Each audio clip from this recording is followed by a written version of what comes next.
want to do is really just go through the different parts of it. Of course, as you know, the 2011 recommendation came about thanks to Mike Francesco and other leaders who took it forward.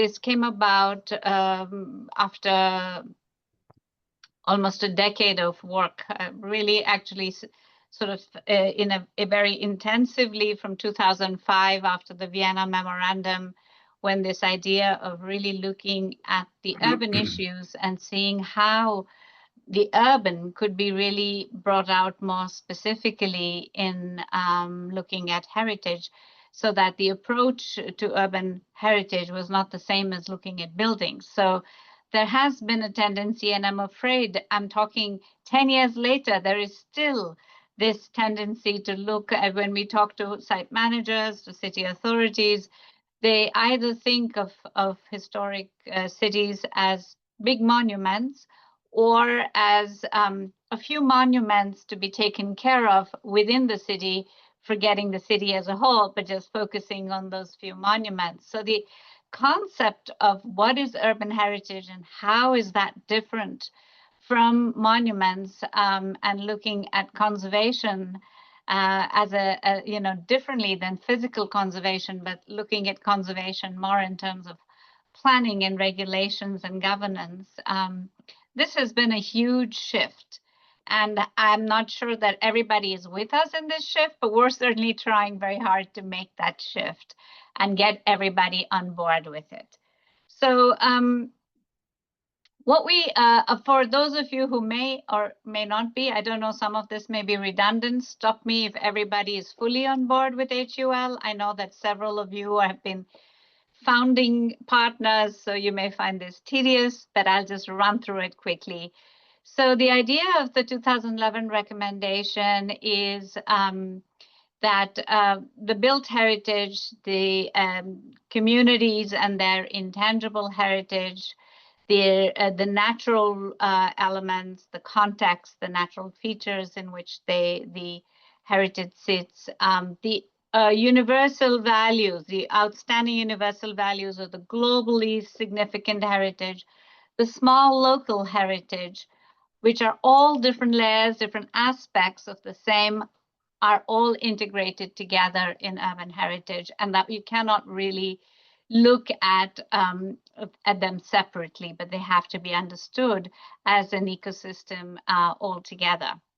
There's a little clip here that we have made as an introduction. I'm just going to run through it. Stop me if it is something that you all know very well. Can you hear it?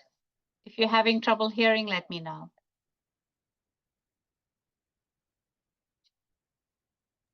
We can't hear it. You cannot hear it. Okay, let me try one more time. If not, we'll skip it. So let me try to, I think when I choose to go in here. Sorry, you have to share the sound as well. If you I have a know, but it small, should automatically. not in the Zoom. Zoom, you have to share both. Okay, so I'm going to skip it because I'm not being able to. I don't know, Myrna is online. Myrna, do you know how to make the sound, share the sound? No, we're not getting a way to share the sound. Okay, so I'm going to stop this if I can.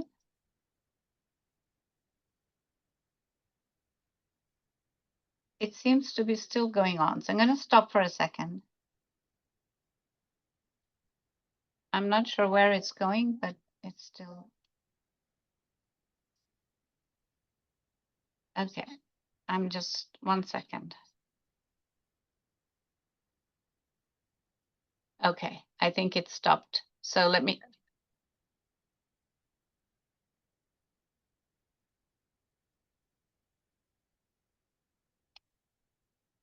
Okay.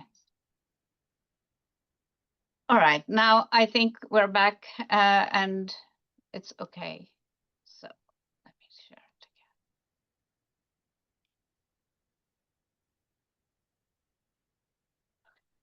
again. Okay, so the World Heritage Cities program is really around the historic urban landscape recommendation, because the states parties, the UNESCO member states and the states parties of the 1972 convention, where we have more than 230 historic towns, cities, different sizes, settlements inscribed as World Heritage cities are, I mean, they have really been inscribed as either the whole city or part of the city. And I'm sorry, 330. So there's more than 330 of these towns. So the management, that's almost a third of the entire list. The World Heritage list is 1,233 properties. And if nearly 330, more than 330 are World Heritage cities, you can imagine that's a very large proportion. Many of the, so we have three ways in which we look at them. There may be cities that have their own, that are either the whole city or that could be a part of a city. It could also be a monument that is very integrally related to the setting. So those are all the different ways. And it is one, so in 2001, the World Heritage Cities program was established as one of the 6 thematic programs that was monitored by the World Heritage, that is monitored by the World Heritage Committee, so we report to them. And the idea was to assist the states parties in protecting and managing urban heritage. And then this cities program was the basis, was the where the 2011 recommendation was born, because this took forward several meetings and organized workshops and international meetings to be able to take forward the development of the instrument, the 2011 recommendation. So the relationship between World Heritage and the 2011 recommendation is very close. So a lot of the work we have done is in part around World Heritage, but in part around all historic towns and cities. So in a sense, it is aimed at all historic towns, settlements, but we prioritize working on World Heritage because that's there's a real need. That's what states are asking us to do, and because that's where that connection has been fundamental. So over the last few years, since 2018, we have organized more than 11 major international workshops. And these have been very important in being peer, what we call a peer-to-peer learning and a co-creation environment, because what we found was that it was not adequate simply to reach out to major experts or academic institutions. It was really important to bring site managers together, because otherwise there were solutions being generated that the site managers considered too distant, too impractical, too theoretical. And if we just asked the site managers, they felt stymied by all the different blocks that they felt they were encountering. So it was very important to bring these groups together. So what we finally arrived at was a need where we saw that decision-making for urban heritage conservation and management needed knowledge, tools, guidance, and practices. And that's really what we focused on a lot. As an outcome of these more than 11 international workshops, one of the things that we really focused on developing was also a set of you might say a framework of sorts, because along the way, because every 6 months we report to the executive board of UNESCO, which is the member states of UNESCO, and they give us feedback. And one of the things that we were given feedback, or rather 2 different things, and then we also report to the World Heritage Committee. So between these 2 different governing bodies, we were asked to align the HUL recommendation very closely with the with sustainable development, the 2030 agenda, on the one hand, and with climate action and resilience on the other. So we took these, obviously, we took this on board, and then we also have to report to the executive board every 4 years. We do a consultation with all the member states. So and then ask them about how they're implementing this instrument. And we take this information that they provide us and develop a synthetic response or a synthetic summary, a consolidated summary.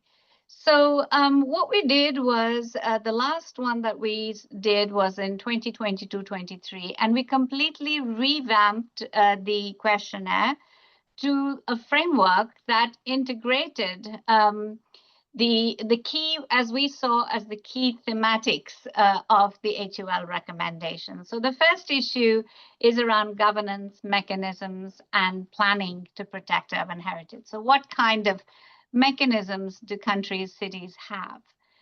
The second, because in a lot of countries, they think they have the laws, but they actually don't, or their laws are more geared towards monuments and not towards urban. The second was understanding and inventorying multiple layers of urban heritage, because one of the things we found was that many of the people responsible on the ground are really looking at archaeology, or they're looking at monuments, physical conservation, as I said. So this being able to understand the multiple layers of urban heritage was not something. They really didn't understand what had to be protected. They didn't see why was UNESCO concerned about individual old houses that collapsed, or why was UNESCO asking them about public spaces, because they didn't see these as connected. And the concept of what a facade is was really foggy for a lot of people. So, and when I say people, I mean mostly people, the responsibles from the different countries, because that's whom we're trying to target this at. And then, so the integration of participatory processes, inclusion, local communities, which is fundamental to the way the HUL recommendation is in managing urban heritage, is another thematic. And then looking at economic benefits, fourth one. And then finally, advancing sustainable development and climate resilience, as well as looking at capacity building. So this report is available online and could be of interest. So using all of this, what we learned from these 11 meetings, as I said, there were really huge meetings, because one of those meetings was over 4 days of regional meetings, and then a final international workshop that was high level with mayors and so on. So there's, it really consists of multiple meetings within meetings, but each had conclusions. And so what came out, and you'll find the reports on our website, what came out of all of this, synthesizing all of this, was the need for certain tools. And one of the things that we started to do was to look at integrating good practices on the one hand, which we didn't call good practices, but call them innovative practices, and a platform for supporting the implementation of the HUL recommendation, first and foremost through inventorying, but also as a way to demonstrate what it is that historic towns and cities are about. And so this platform, and thirdly, that also talks about cultural mapping and being able to understand how to map culture. So the Urban Heritage Atlas was launched last year, and the main purpose of this was to be able to provide a kind of an atlas, really, of all types of urban heritage. We did 10 as a pilot, and that's what is up online at the moment. And we've done a few more and have a few in the pipeline that should be coming up. So when you go into this, you find, and these represent all different regions. The primary thing that we did was to develop an approach, a methodology, where you look at the city at 3 scales, and then a fourth, let's say 4 dimensions.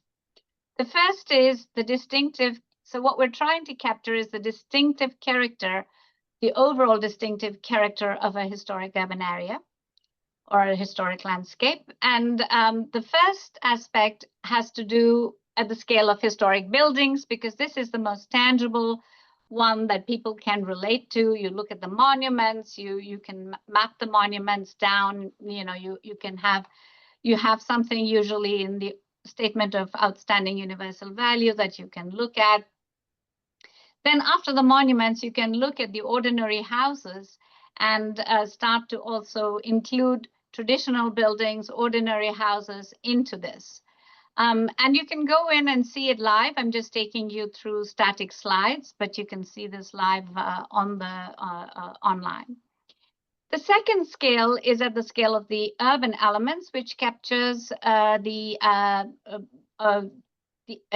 key distinctive aspects of public spaces, large and small, going from major plazas to small community spaces, streets that may be, large major arteries or small little residential alleyways. They could be also gardens or waterways. It depends on what there is in that town. And then is the trickiest one, which is the wider context. It's the trickiest because that's what seems to be the most difficult for our audience, who are typically, as I said, the authorities of the national local authorities, to really comprehend what is this distinctive, what is this wider context, and are we going far beyond the city? But being able to look at its natural setting, but also, historic cities and settlements could be part of a bigger conglomerate or a bigger urban area, and being able to see, as in the case of metropolitan centers, the historic core is just very small and is connected to a larger. So how does that sit, and how does that influence and shape what happens in it, and what does that that section look like? And then is the core of the mapping itself, which we do at 3 levels, as you can see in this example of Cordoba in Spain, and you can see this live if you go in, but let me see if I can get the video to work. So what you can see is that, if you go in, you have a number of different categories. And then if you click on any one of them, you can go in and see what you can put in photographs. They can have, depending on what the cities decide to provide, you can see a variety of different elements. There you saw a procession. So even the intangible aspects can be included and mapped onto the GIS.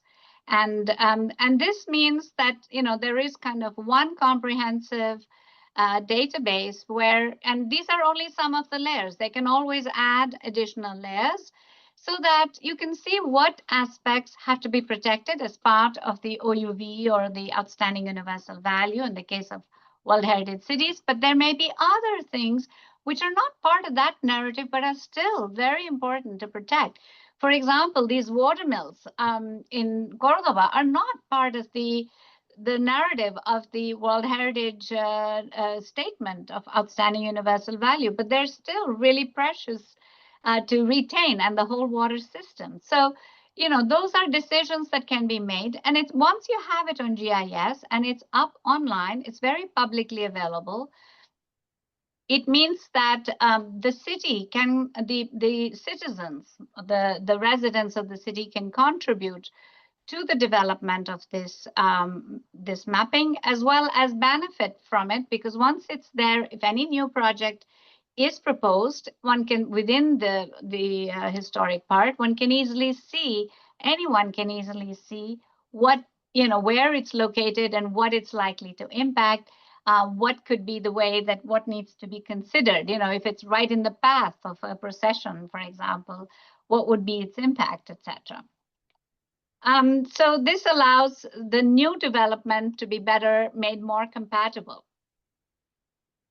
And so you can see these at different scales, as pointed out, and there are different periods that you can, it depends what categories you want to put, but this is essentially the way it's done. And, we have many examples. This is the one for Xur in Mauritania. I'm not going to go into it, but it includes sections of traditional houses, the traditional construction techniques and materials, because this also is a way of reviving it, or the way that it sits within the natural landscape and it responds to, in this case, a fairly arid region, and how that it is able to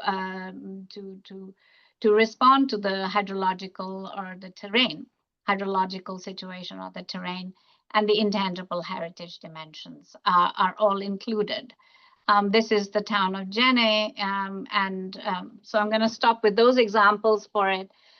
So essentially, as an accompaniment with this, and as a way, you could say that the Urban Heritage Atlas accompanies a guide, or the guidance accompanies the Urban Heritage Atlas, either way. Well, we can do the mapping, but once you do the mapping, the question is, how do you actually protect each of these aspects? So if you're looking at a street pattern, or you're looking at a public space, now you've identified it, and you've identified that you have large public spaces and small ones, you have big streets and small ones. How do you go about actually protecting it? So the guidance is based on, again, a number of those many expert workshops that I mentioned to you. We had developed this idea of working towards a guidance, which has been ongoing since 2019. We have had a number of different initiatives towards it, and even before. So what we have synthesized now is essentially a methodology that looks at 5 key steps. The first is mapping the distinctive character of the historic urban landscape, which is what I just showed you. The second is looking at the governance mechanisms for managing the historic urban landscape. So this could include governance at different levels. The third is looking at planning and design, and looking at planning and design in the historic landscape, historic urban landscape, which involves looking on the one hand at guidelines and regulations. But these guidelines and regulations can be at different levels. So it could be in terms of the building design guidelines, which means you first study what the existing and traditional patterns might be, or the historic buildings patterns might be, and then develop the guidance accordingly.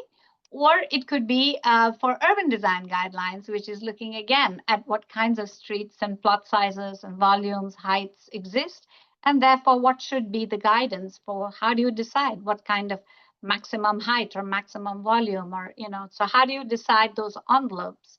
So it gives guidance on that. And then there's a guidance also on looking at sustainable development, focusing on inclusion, economic and social inclusion, and then focusing one on climate action, nature, and resilience, looking also at the natural nature-based solutions or others. And then there are 2 additional guides. One is on planning for regeneration and adaptive reuse in urban contexts, and the other is recovery and reconstruction. These are different because, in a sense, if you've done the sort of basic 5, then you are you're ready to go to actually more project-based. And this is more project-based, and you look at partners and where's the funds coming from and how you do it. And each of these guides have tools that go with it that are digital tools, and that are going to be on the Urban Heritage Atlas. They're not yet there. We're in the midst of drafting and finalizing the set of tools. And once they're all approved, they will all be operable from the Urban Heritage Atlas and can help implement. So I'm just going to skip and keep going on looking at climate change, just to run quickly through this. The fact that I think everybody is familiar with the 2023 policy document on climate action for World Heritage that took us 7 years. Not us, but it was the member states debated a lot on it, and there were several expert meetings, but eventually this has been adopted. So it's a major milestone for us. And now we're looking at how to really disseminate it and integrate it into the different activities. And a climate action toolkit is currently being developed together with the advisory bodies, ICOMOS, IUCN, and ICROM. And of course, climate change is really impacting cities in particular among all the world. All the World Heritage properties, it's the most significant issue today. But when you look at cities, it's particularly so because historically, I would say 90% of cities are coastal, and a variety of our World Heritage cities, I think more than 40% are along ocean coasts or along rivers, etc. So they're really more vulnerable to the impacts. One of the things, as I said, initially we were looking at good practices because this was something that was asked of us is, okay, so all of this is good, well and good, but how can we actually take action on the ground? All of this sustainable development, climate discourse is up here, and how do we bring it down to the ground? So what we developed was this platform of good practices that we don't call good practices because we're not really assessing them for being good. Rather, they're more like interesting or innovative practices that could serve as examples for others. And they're inspiring examples. Here, for instance, is an example where they're promoting traditional environmental knowledge in the Mazhab Valley in Algeria, where all of these villages that have been living pretty much the same way of life since the 11th century and use the same traditional building techniques have been suffering a lot of problems because they have been having a lot of overflow of their water canals, or they've had drought. So they've been suffering a lot from either excessive water or too little water, and the water it seems like the periodic sort of management, they had a periodic overflow of water, which was a very controlled kind of overflow that wasn't working anymore. And the floodable areas near the river were occupied by temporary structures, and there was a problem that they were finding. So one of the things that was undertaken was a way by which they revived these traditional practices of water management, which they had before, because they found that way of dealing with controlled flooding could actually be a very important way to manage the water problems in that area, and allowing certain amount of seepage enable the drought conditions to be counteracted against. So this became a very important kind of example. We have several such examples, as for example, also in the case of Hue in Vietnam, where the water basins, the water retention basins are very, very important around the lakes and are used to irrigate agricultural fields. So this relationship between the urban and the rural hinterland, along with the water systems, is part of the story. So we're trying to say that it's all part of the same story and not try to separate them so much.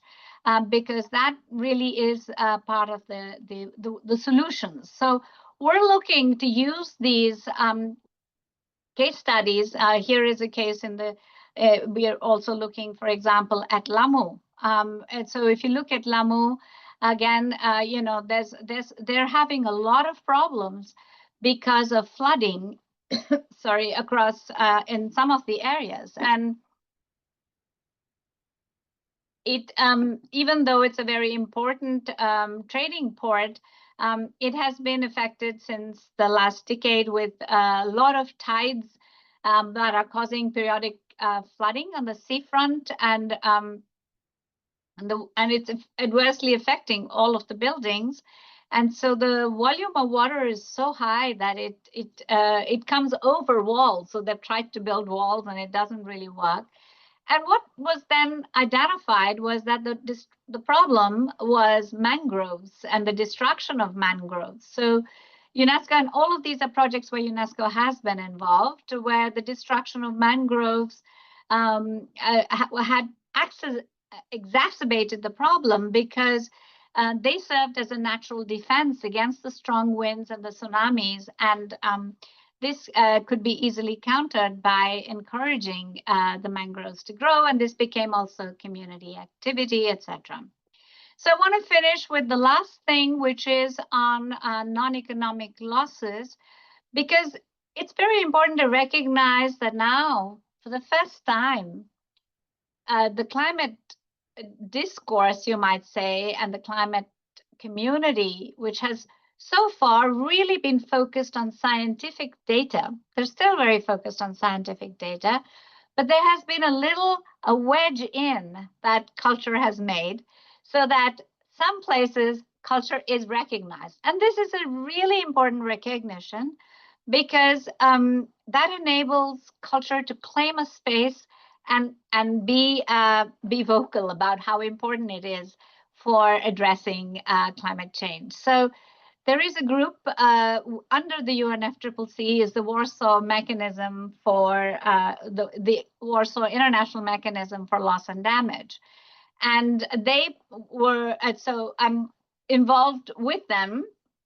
UNESCO worked to lead the part of this report, the part that focuses on cultural heritage, to really show how cultural heritage is impacted by climate change. First of all, to show cultural heritage doesn't mean one thing, but many different types of things, and that the loss and damage can be in multiple forms and often overlapping. And that when there is loss of cultural knowledge, it's not just about identity, but it is about the loss of cultural knowledge that has been accumulated over generations, or loss of skills related to local resources, livelihoods, traditional forms of governance systems. Even food security and water security are impacted. So the adaptation issues become really complex, and that means their resilience comes down. And so the loss of cultural heritage then ends up disproportionately impacting those communities, especially marginalized communities and indigenous peoples.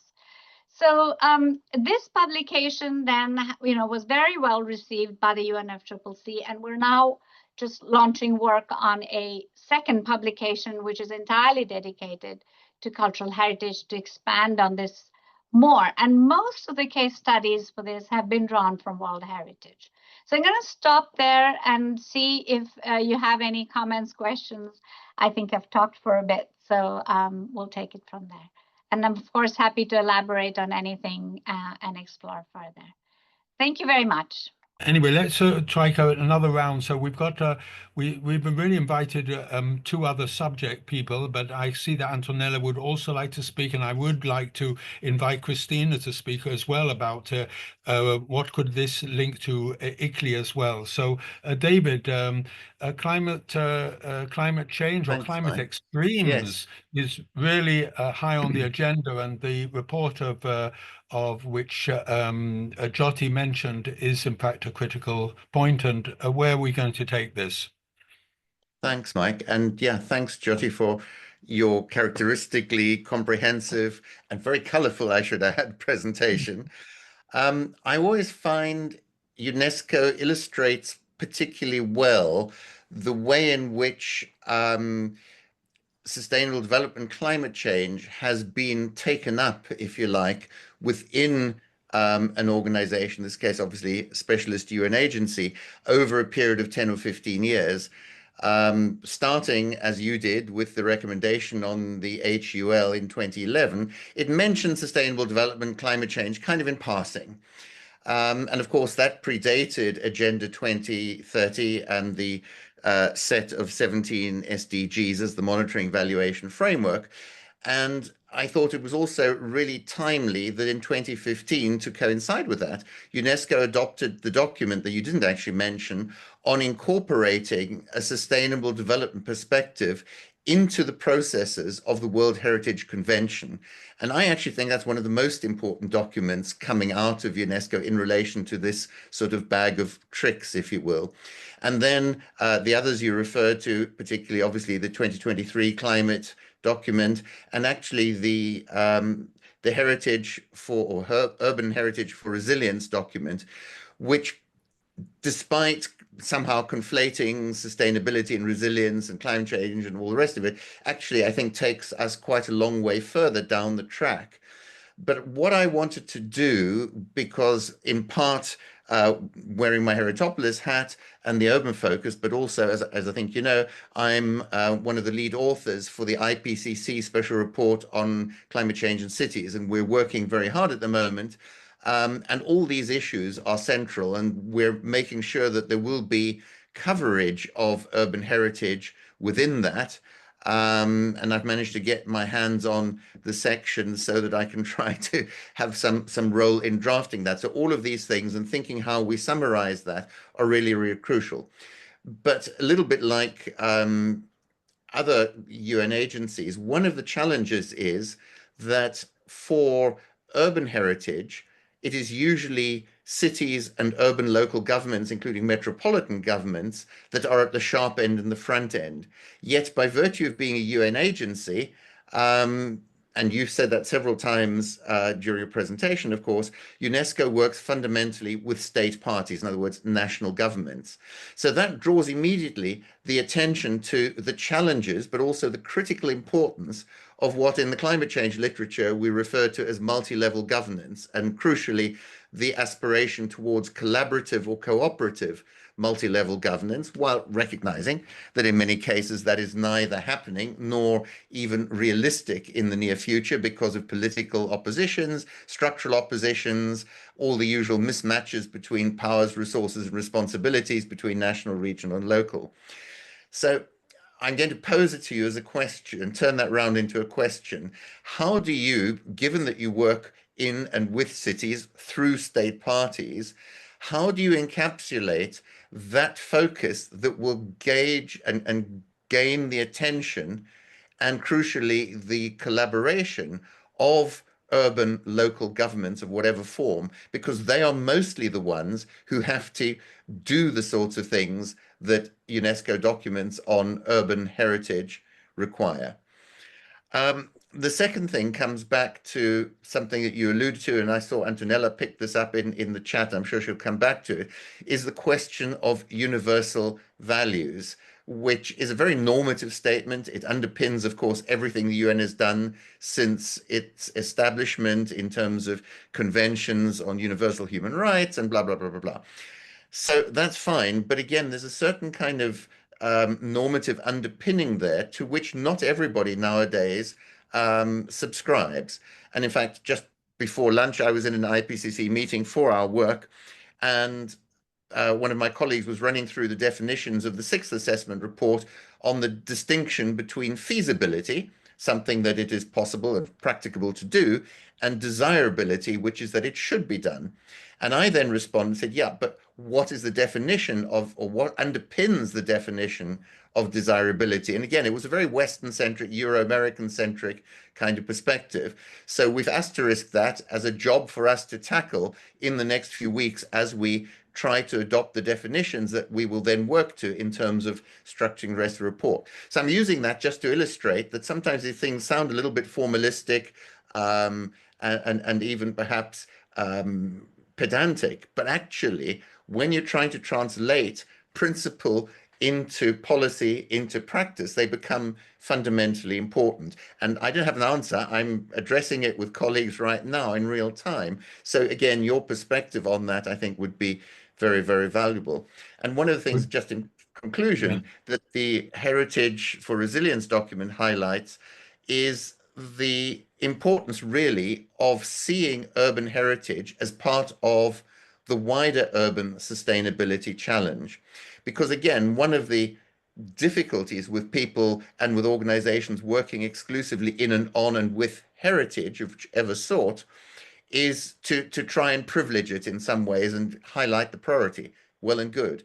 But actually, it's very unlikely that you're going to be able to conserve and preserve in a kind of usable way urban heritage for the future unless it's integrally linked to that wider urban sustainability and heritage complex of challenges and issues. So again, I'm inviting you to comment on that. Thanks so much. That was really support. You've got a lot of fire which you're going to then actually take on board shortly. But I think that is exactly Jyoti mentioned the issues of the of the wider context, and that is then the urban rural is within the heads of the how we see it within the new urban agenda. But it's also then the essence of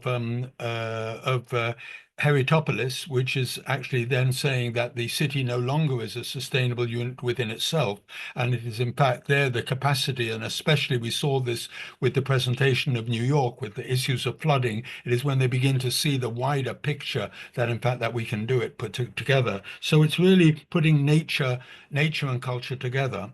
One other point I'd just like to add is that there are other parts as well, and I'm sure that Jyoti will respond to this afterwards, that we're looking between national and local, in as much as that UN Habitat is dealing with My Neighborhood, a whole program which deals with my neighborhood and trying to bring this encouragement to local government. So rather than, I'm going to ask Jay to be the last speaker, because there's so many other people. And I really would like to ask Christina, because I think that the issues of governance which you raised and the issues of the local authorities is really critical, as when we look at the national aspects of UN Habitat working and UNESCO working with member states. Christina, over to you. Thanks a lot for giving me the floor, and thanks, Jyoti, for this very comprehensive presentation. Yes, I wanted to also say that I liked very much the statements that you made about how heritage is integrated in the city and how we need to consider the wider context and in the wider sustainability context.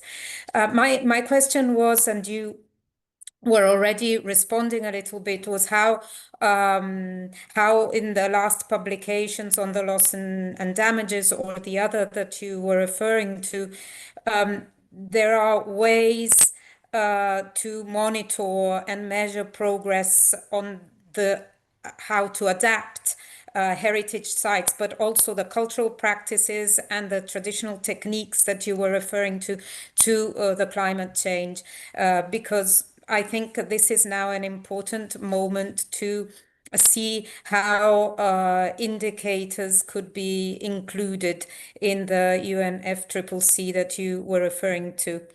So thanks a lot. Antonella, we are challenging universality. Thank you very much for this presentation.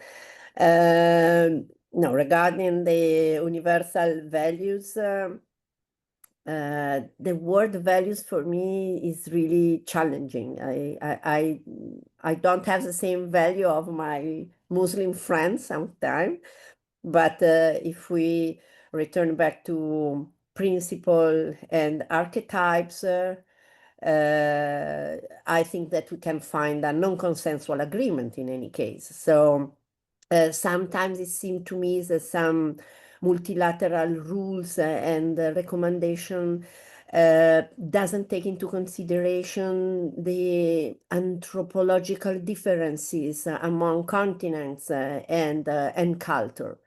And in a lot of cases are really Western approach, even though right now the other territories are well represented for the effort of the African and Latin American people mostly.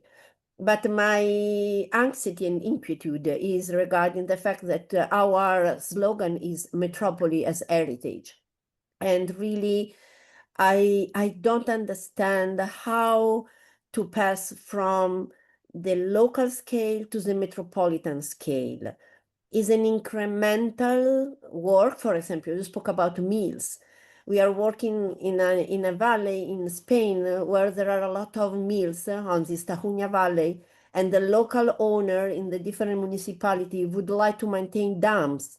But in reality, if we look at the river, the water basin of the river, the dams are dangerous and so are destroyed because some ecological reason.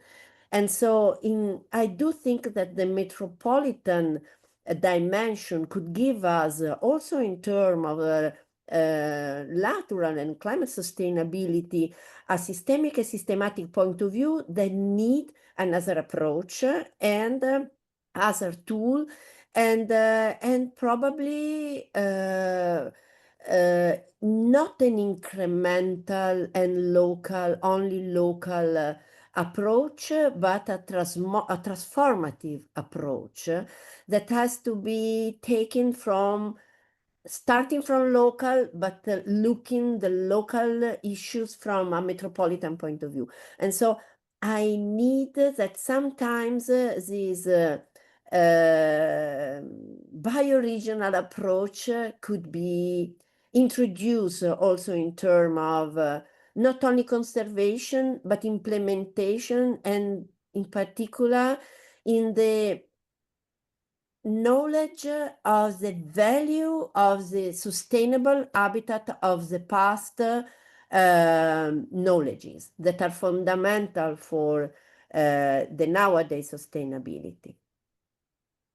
But anyway, thank you very much. But I really need, in terms of analysis, tools and governance, to understand how we can pass from the local scale to the metropolitan scale as a linkage between intermediate small cities that are rooted into the valley, rooted into the water management, and are the voices that we have to start to reinforce.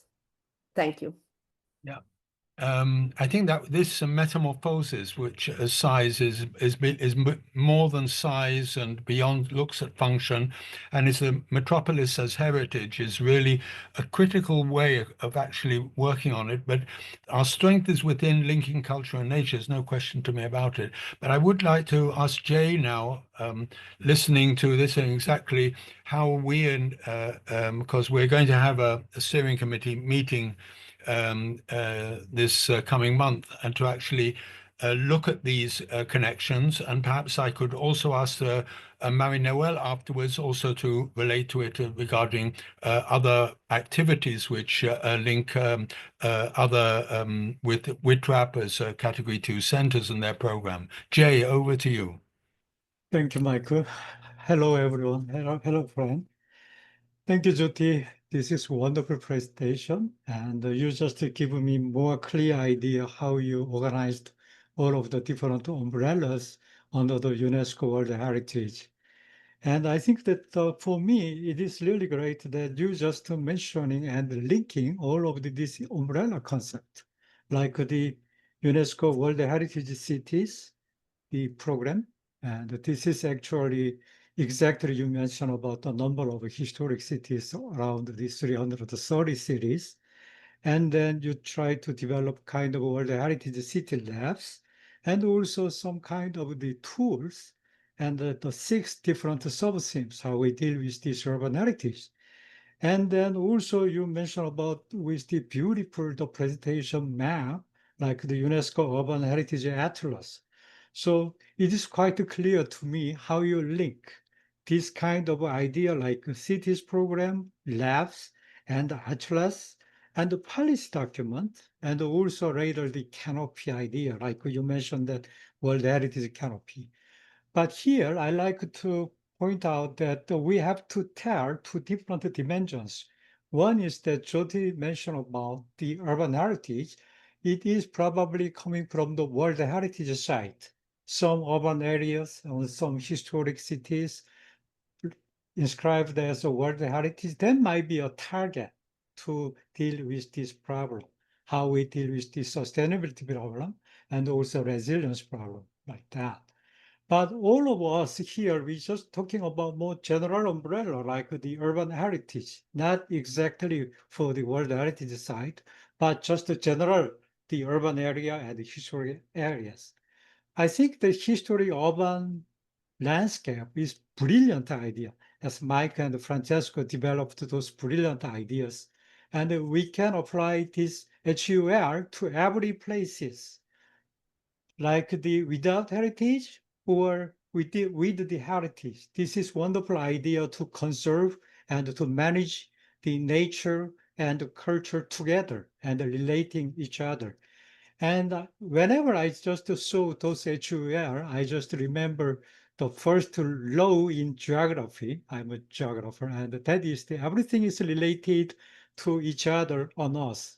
So everything on Earth is related to each other. That is the first law in geography. And this actually, we can interpret this idea into the HUR.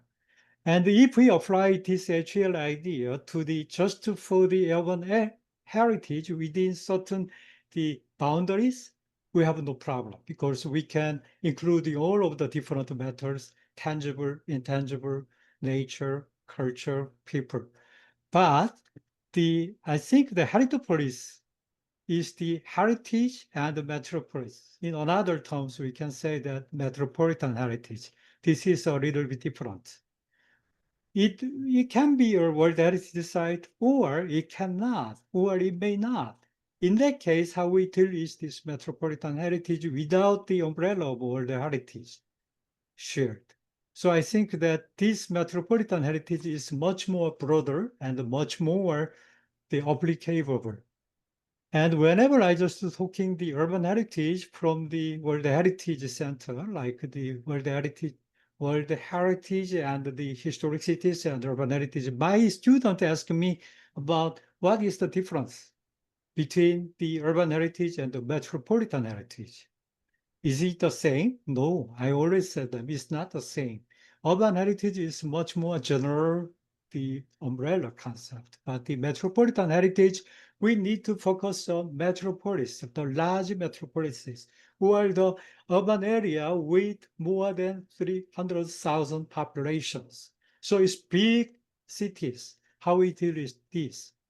Probably urban heritage might be we deal with the small and medium-sized cities, but metropolitan heritage has a quite a different language, like it deals with the more bigger one. Then maybe we need to thinking about the urban system idea, as the Antonello talking about that metropolitan heritage, we can tell quite different the urban areas with the different population size. We can say that different hierarchies, urban hierarchies in that. And each different urban places has different urban heritage, how we deal with this different size of different urban areas. Maybe we can tell some kind of the spatial scale problems, like the metropolitan level, or a little bit down sub-level, and finally the local level. Maybe we need more focus on some governance at the local level and the community-based the planning and the participatory planning process, sort of. So I think the metropolitan heritage and the Heritopolis is much more bigger than the urban area inscribed as the World Heritage Site. So this is why we are here. And then I think that Jyoti gave us a brilliant idea how we combine the urban heritage idea with this climate change and urban resilience problems. Okay, sorry, but First of all, in the chat, we've got lots of comments from Latin America, which I think is really important, and they're going to be having a conference. They're proposing a conference in. We don't know exactly the dates, but we're sure we'll be updated. And I apologize to Ella, who's joined, because she looked at the uncorrected Zoom link because we've already been on board. So, but I think that I wonder whether, in fact, you do have something to mention from the World Cities Culture Forum, because you've been following very much the activities of Heritopolis and being involved. I'd just love to catch up afterwards and read the minutes. Apologies for missing the other email, but please, as ever, let me know if you have any questions about our work at World Cities Culture Forum. Right. So let's over to Jyoti. You want to? You've got a lot of friends and colleagues here. So I think that we're just looking to hear from you. I must admit that I was exposed to a new mechanism of IUCN. It's called OECM. I don't know whether any of you have heard of it, but it is Other Effective area-based conservation measures. Amazing. And they've come to the condition is that we tend to put everybody in boxes like nature reserves, national parks, these things. And there's, in fact, it's the space between them is really the most important part of it. And I thought that really is amazing. So it's only from 2019, OECM, and perhaps we should think about something in the same way as that we always follow nature and culture, but we might want to think about what are this cartilage liminal spaces which bring people together might be really the way that we have to think of moving from one scale to another. Anyway, I just use my rights as the chair, so I move over to Jyoti to have the last word. I think we've got some, and all this will be in the minutes. So. Thank you very much, and thank you for so much excellent feedback. I need a little time to process so many wonderful comments, but let me try to respond to a few things because I think I can share with you how I see it and how we see it at UNESCO. I think if I start first with UN Habitat and the question and the points that you raised, which were several of them, and many thanks for that.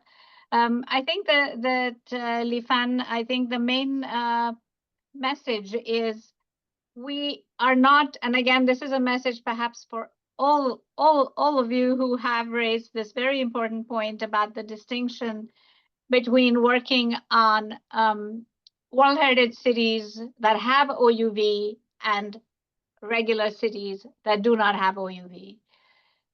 The HUL recommendation is not specific to World Heritage cities. It is not about OUV. So we absolutely advocate working for all cities to make heritage a fundamental aspect of their urban development. The whole concept of the HUL recommendation is to be able to integrate heritage conservation with urban development plans and processes in a framework of sustainable development and climate resilience, period. So this goes for whether it's a small city, big city, medium city, metropolis, village, whatever you will. The way we would approach it is different for each place. So that's, and so we absolutely would be delighted to collaborate with UN Habitat. I think that it's a great, I didn't mention every single thing we're working on, absolutely, because there is, I mean, obviously I was trying to focus and keep it narrow. So I didn't talk about the sustainable development policy, even though we had a slide on it that I skipped over. I didn't talk about the Culture 2030 indicators, which is about measurement of culture at the national level, at the local level. I'm happy to do that. But Lifan, to the point of the New Urban Agenda, I didn't specifically pull up and talk about the New Urban Agenda, but clearly I worked a lot on the development of the New Urban Agenda document. So we are totally committed to ensuring urban heritage being well represented in all the work of the New Urban Agenda. And it would be fantastic if you're working towards next year's plan for the 10th anniversary to showcase some examples and demonstrate how we see these overlaps and interconnections working. And I would be very happy to have a separate discussion bilaterally with UN Habitat to see how this could be done with all the many examples we have. David, of course, we've had many excellent conversations, and there's just a lot that we agree on. I think you had specific questions for me about how to encapsulate a focus and collaborate on urban local governance across different scales. And this was also something raised by several others on the distinction between the metropolis and the metropolitan scale and the small. And of course, small is simple, big is complex, straightforward. But that is what the Urban Heritage Atlas and the methodology that we're developing is exactly about, which is it is a way of saying we're not trying to give solutions to everybody, but we are trying to guide everyone to follow a certain path towards finding their own solutions that fit them. Because we can't give it one solution that fits everybody. But what we're trying to do is to hold everybody's hand and take them where we think they would be in a good place to find the solution. And that's what it's about, I think, because as a UN agency that's trying to come up with global kind of frameworks, I mean, I obviously cannot look at, I mean, one could develop a whole, you know, a plethora of different guidance at different scales for metropolitan centers, for small scale villages, for medium-sized towns. But it seems more useful to develop the key issues. I don't think the governance issues change. I think the governance issues remain, and that they have to work with the hinterland. They have to work across different scales.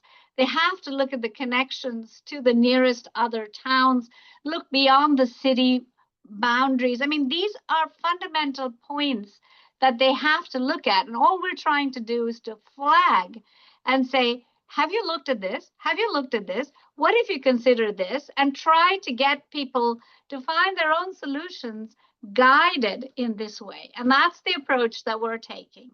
On desirability, well, that's a fabulous question. I don't know. I'd have to chew on that a bit before I come back with a good answer. On the challenges between national and local, and the differences between national and local, and I think several of you mentioned that. I mean, again, working across scales I think, is fundamental.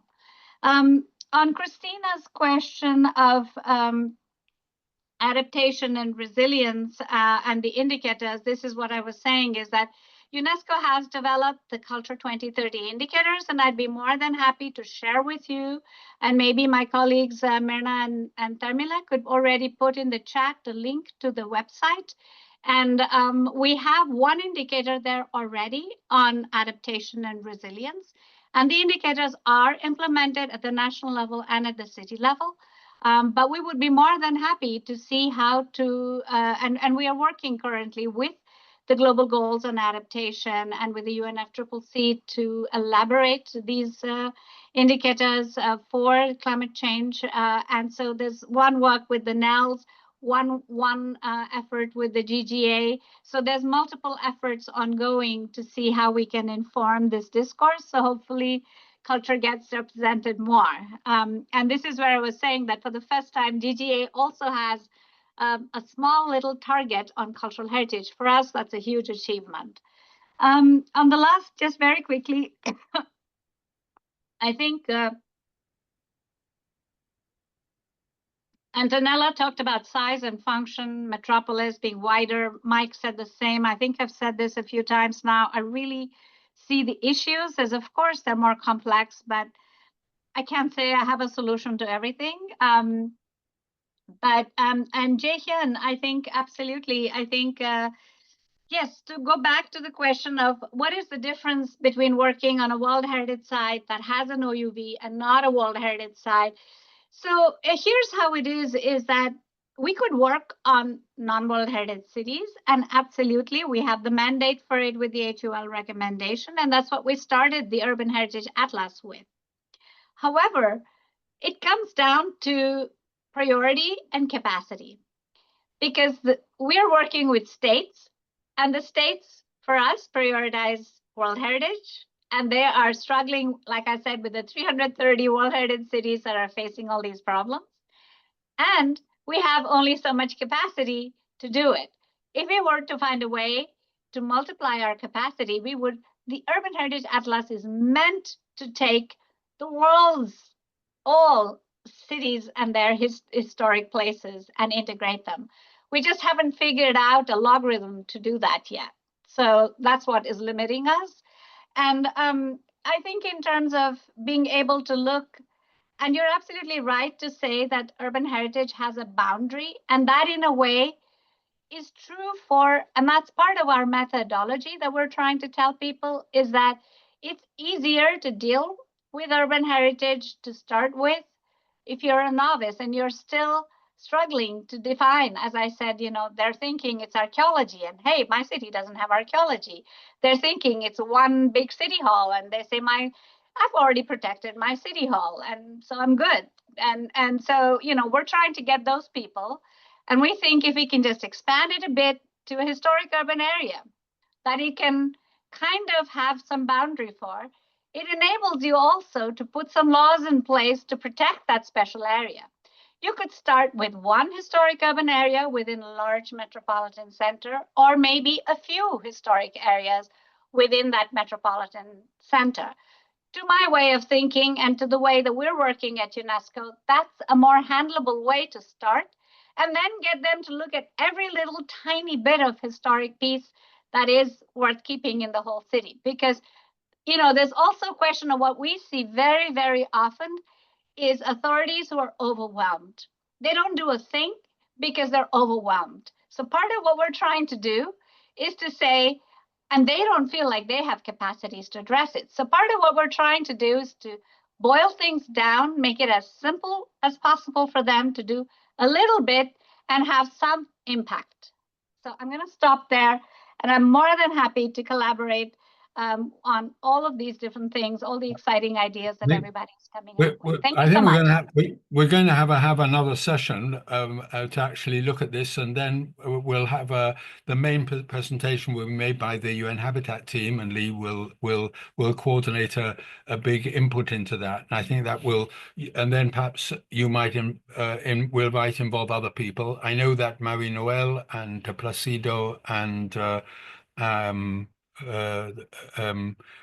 from the WITRAP are preparing some thoughts on this, and it might be also a good place to then discuss and open up the idea.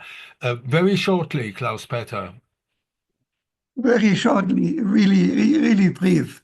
I want to get to add something what Li Fen said, collaboration between also UNESCO and UN Habitat, and she said there's a General Assembly in this week, and before this General Assembly was a Global Stakeholder Forum, and I was a panelist in this forum, and I put the metropolitan aspects, the metropolitan planning, the metropolitan heritage, and the heritage values as a part of this paper. I hope it is in this paper, but at least the metropolitan aspect has been discussed there. Thank you. Yeah. Okay, I think that I'm looking at the chat as well, and just considering this thing, I think that we really will have to have a follow-up meeting to actually think turning this synergies into sort of something more active, and especially when we're considering 10 years of the new urban agenda. So I mean, we celebrated 10 years of Hull, so I think that we can try to work in that way as well. I first of all thank everybody for participating, and I know that we're really running out of time.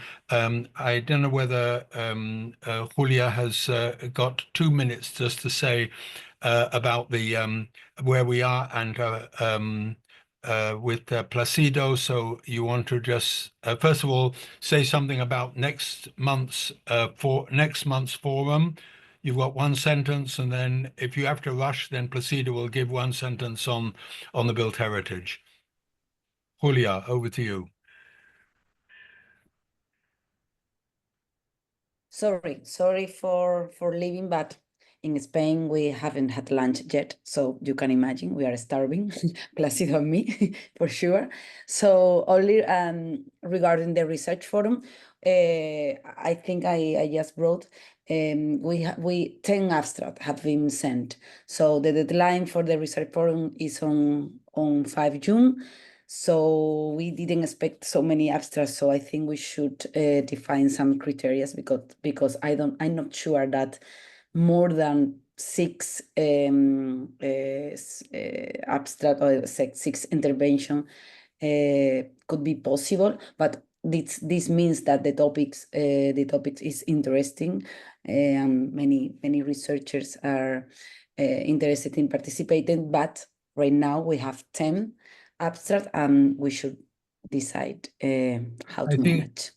I think that we will then, in the same way as that, we will then have another one in the next session. I'd just like to say that I was really hoping that I'd be able to put on the screen volume 2 of the working papers, but I think everybody who participates in the research forum will be quite excited that when they see the activities actually being presented in the UN Habitat working papers. Marie-Noëlle has put on a very important activities. This is actually beginning to take place. And I'm really excited that she feels that she can put it on the chat. I was a little bit nervous to actually think that it's not yet to finalize, but it's really great that it's there. It'll be in the minutes, and we'll be able to talk about it as well at the next session. Before I give it to Placido, Marielle, do you want to say something about it, or is it formal to be able to say something, or not yet? It's just sharing. I mean, is my mic on? Yes, we are. Many of you were in a meeting last Friday where WeChap is launching its initiative. So WeChap has been working on HUL urban issues, and it's also in the context of China, which is developing huge policies regarding including heritage at large, culture, and the rural-urban development strategies at national level.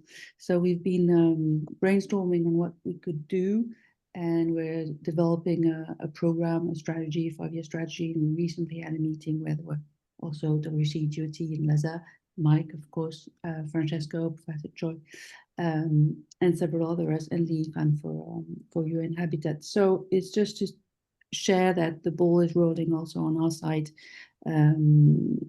What I've put in our notes, it's not final at all. I'm just sharing. In a way, it's for your eyes only, but I'm sharing. That's my style. And I well noted the 10th anniversary of the new urban agenda. Definitely, we should definitely think of something. And one last one on Article 5.1 of the World Heritage Convention. The convention is not about listing sites. It's about identifying heritage and giving it a role and function in society and putting it in planning. That's the one. Indeed. Thank you, Mike, for my 2 minutes. Well, okay. I think obviously these are things which I didn't speak about the update, but are going to be key activities in the coming months, especially after the summer or winter break, depending which hemisphere you're on. Placido, what are we going to have something on Heritopolis? Yes, thank you very much, Mike. And just to inform that we had a very successful workshop with the authors of the special issue that is being coordinated by Joanna, Julia, and yourself, Mike. So we had the presentations giving a very, very impressive overview of the diversity of topics that are going to be dealt in the special issue.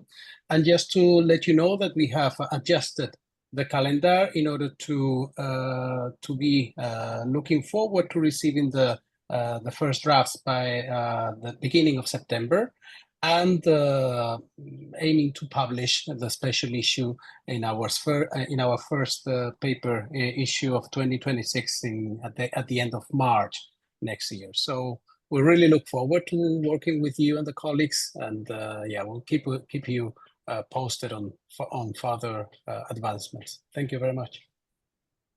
Great.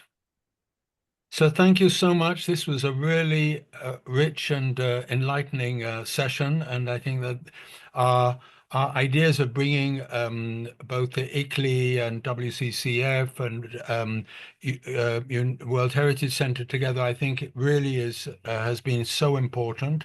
And I think that we should then find something in September, October, November, perhaps more in October, which is Urban Month for Metro Hub, to try and put all these things together and have a panel, perhaps even physical, which we can link onto something to speak about synergies for urban heritage in the metropolitan future. And also thank Mo for being here. I know they came late, but I'm happy to meet up with you and with Ella, because I think there's some important things. Lagos is just a small city. We don't even consider it, but we'll actually have to bring all that together. So thank you all. Thank you so much, and thank you, Jay from Korea, for the Heritopolis Secretariat, for everything. It will be in. We'll have the recording. We will have the minutes, and great. And see you. The Research Forum of June is waiting for you. Mike. Bye. Bye-bye. Bye, and thank you all so That's much. it. Bye-bye. Thank you very Thank much. you. Bye Thank you, bye. Jyoti. Thank you, Jyoti. Bye, Mike. Thank you very much. Thank you, Jyoti. See you later. Bye bye. Thank you.